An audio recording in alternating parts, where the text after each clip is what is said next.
ಮುಖವನ್ನು ಮರೆಸಿಕೊಂಡು 1 ವರ್ಷ ಅಜ್ಞಾತವಾಸ ಮಾಡಬೇಕು.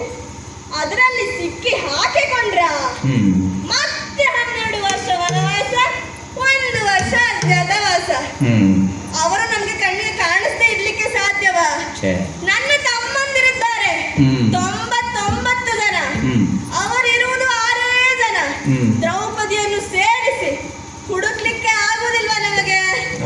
ಹಾಗಾಗಿ ಸದ್ಯಕ್ಕೆ ಈ ಕುರು ಸಾಮ್ರಾಜ್ಯದ ಚಕ್ರೀಕರಣವಾಗಿ ನಾನೇ ಮೆರಿತಾ ಇದ್ದೇನೆ. ರಾಜಕೀಯವಾಗಿ ಯಾವುದೇ ಯೋಚನೆ ಇಲ್ಲ, ಆದರೆ ಸಾಂಸಾರಿಕವಾಗಿ ಯೋಚನೆ ಮಾಡಬೇಕಲ್ವಾ? ಹಾಗಾಗಿ ಯೋಚನೆ ಮಾಡ್ತಾ ಇದ್ದೇನೆ. ನನ್ನೊಬ್ಬನ ಕೈಯಿಂದಲೇ ಇದು ಸಾಧ್ಯವಾಗುವುದಿಲ್ಲ. ಯಾರು ಬೇಕು ನಿಮಗೆ? ನನ್ನ ಮಿತ್ರ ಬರಬೇಕಲ್ಲ ಕರ್ಣ.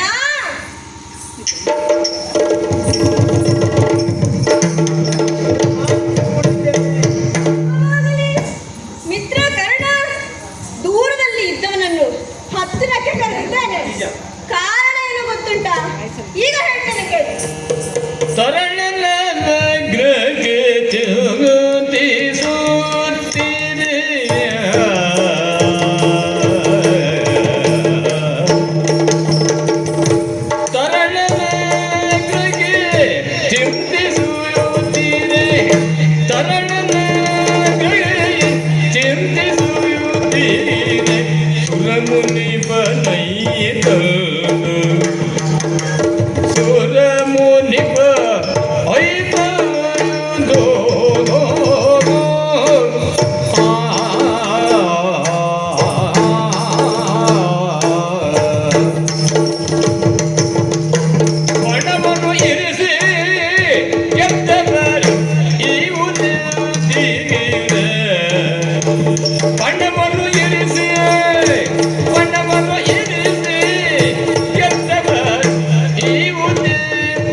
ಸಮಾಲೋಚನೆ ಅದಕ್ಕಾಗಿ ಕರ್ಣ ಎಂದು ಬಂದಿದ್ದೇನೆ.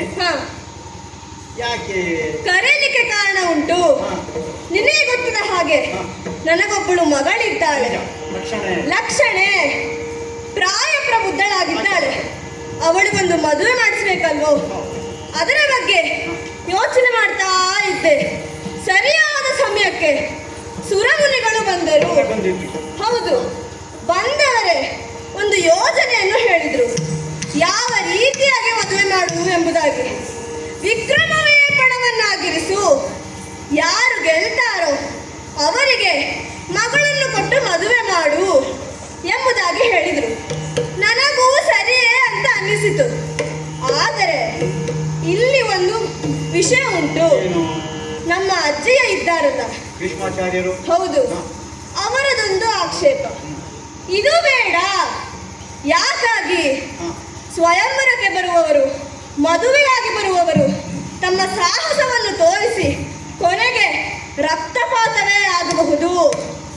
ಅಷ್ಟೇ ಅಲ್ಲದೆ ಹಳೆಯದೊಂದು ಕಥೆಯನ್ನು ಸಹ ಹೇಳಿದರು. ದ್ರೌಪದಿ ಸ್ವಯಂವರ ಸಾಕು. ಹಾ, ಅದೇ ರೀತಿಯಾಗಿ ಆಗುವುದು ಬೇಡ ಎಂಬುದಾಗಿ ಹೇಳ್ತಾ ಇದ್ದಾರೆ. ಹಾಗಾಗಿ ಯೋಚನೆ ಮಾಡ್ತಾ ಇದ್ದೇನೆ ಏನು ಮಾಡುವುದು ಅಂತ. ಇದಕ್ಕೆ ನೀನೇ ಒಂದು ಉಪಾಯವನ್ನು ಕೊಡಬೇಕು. ಗೆಳೆಯ, ಮಾಡಿದ ಯೋಚನೆ ಮಾಡೈತನ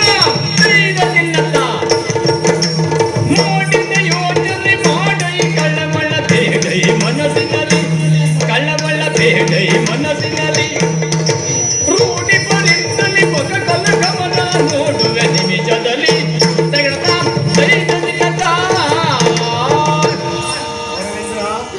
ಭೀಷ್ಮಾಚಾರ್ಯರು ಹೇಳಿದ ಮಾತು ಸರಿ. ದ್ರೌಪದಿ ಸ್ವಯಂವರದ ನೆನಪು ಅವ್ರಿಗೆ ಕಾಡಿತು. ಹೌದು. ಆದರೆ ಆಚಾರ್ಯರಿಗೆ ಹಳೇದು ಮರ್ತೋಗಿದೆ. ಏನು? ಯಾಕೆ ಸ್ವಯಂವರ ಆದರೂ ಕೂಡ ಅವರೇ ಕಾಶಿಗೆ ಹೋಗಿದ್ದಾರೆ. ಅಂಬೆ ಅಂಬಾಲಿಕೆ ಅಂಬಿಕೆ ಅವರನ್ನು ಎಳೆದುಕೊಂಡು ಬಂದಿದ್ದಾರೆ. ಕಾಳಗ ಆಗಿದೆ. ಇದವರೇನೋ ಭೀಷ್ಮರನ್ನು ನೋಡಿ ಹೆದರಿ ಯುದ್ಧಕ್ಕೆ ಬರಲಿಲ್ಲ. ಆದರೆ ಸಾಳ್ವ ಎಂಬುವ ತಡೆದ. ಅದನ್ನ ಸ್ವಯಂವರವಾಗಲಿ ವಿಕ್ರಮ ಪಣವೇ ಆಗಲಿ ಕಾಳಗ ಅಂತೂ ನಡೀತದೆ. ಯಾಕೆ ನಮ್ಮ ಶಕ್ತಿ ಕೈ ತುರಿಕೆ ಜಾಸ್ತಿ. ಯಾರೊಟ್ಟಿಗಾರು ಯುದ್ಧ ಮಾಡ್ತಾ ಇರ್ಬೇಕು. ಈ ಪ್ರಭುತ್ವದಲ್ಲಿ ಕೆಳಗೆ ಇದ್ದ ಅಧಿಕಾರಿಗಳಿಗೆ ಬಿಸಿ ಆಗ್ಬೇಕು ಅಂತ ಹೇಳಿ ಆಸೆ ಇರುತ್ತಲ್ಲ, ಹಾಗೆ ಇಲ್ಲಿದ್ರೆ ಕಾಳಗ ಇಲ್ಲವೋ ಉಂಟಲ್ಲ ಮೃಗಯ ವಿಹಾರ. ಹಾಗಾಗಿ ಈ ಬಗ್ಗೆ ಯೋಚನೆ ಮಾಡೋದು ಬೇಡ. ನಿಮ್ಮ ಮನಸ್ಸಿನಲ್ಲಿ ಯಾವ ಯೋಜನೆ ಇದೆಯೋ ಅದೇ ಯೋಜನೆಯನ್ನ ನಿರ್ಧರಿಸಿ. ನಾವಿದ್ದೇವೆ. ಬಂದ ಋತುಗಳು ಬಂದರೆ ಅವರನ್ನ ನಿವಾರಿಸಲಿಕ್ಕೆ ನಾನಿದ್ದೇವೆ. ಮುಂದುವರಿ. ತರಣಿ ಜನ್ನುಡಿ ಕೇಳಿ ನಿನ್ನ ತತ್ತು ಉದ್ದದಿ ಗುದಕತೈ ದಯಂತ ನಿನ್ನ ತತ್ತು ಉದ್ದದಿ ಗುದಾರಿ ತತ್ತು ಉದ್ದದಿ ಗುದಕತೈ ದಯಂತ ನಿನ್ನ ತತ್ತು ಉದ್ದದಿ ಗುದಾರಿ ತರಣಿ ಜನ್ನುಡಿ ಕೇಳಿ ನುಡಿ ಕೇಳಿ ಗುರುಪತಿ ತೊರೆದಳು ಗುರುಜವನು ಗುರುಪತಿ ಮಾಡುತ್ತ ಗುರುಜವನು ಕರೆಸುತ್ತ ಲೇಖನ ಕರೆಸುತ್ತ ಧ್ರುವರನು ಬರೆಸುತ್ತ ಲೇಖನ ಕರೆಸುತ್ತ ಧ್ರುವನನು ಪುರದುಳು ಬಿಡದಿಯ ವಿರಜಿತು ಮುದದಲ್ಲಿ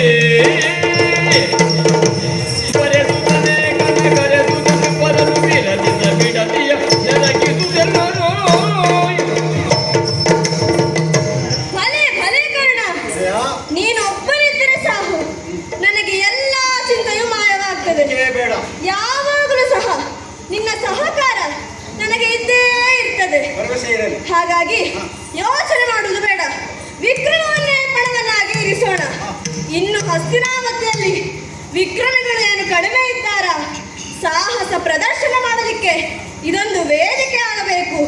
ಅನೇಕ ರಾಜ್ಯಗಳಿಂದ ರಾಜಕುಮಾರರು ಬರಬೇಕು. ಸುಮ್ಮನೆ ಬರ್ತಾರ? ಅವರಿಗೆ ಆಮಂತ್ರಣ ಪತ್ರವನ್ನು ಕರೆಸಬೇಕು.